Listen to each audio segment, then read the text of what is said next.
welcome back to my channel. So ito ang continuation of part 2.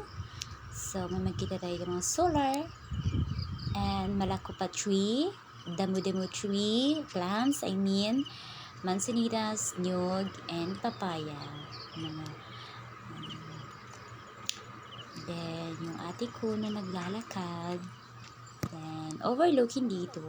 Makikita natin dito ang view ng dagat.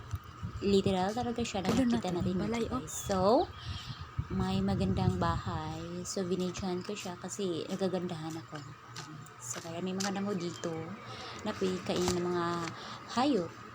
O, pwedeng kainin ng tao kung pwedeng kain.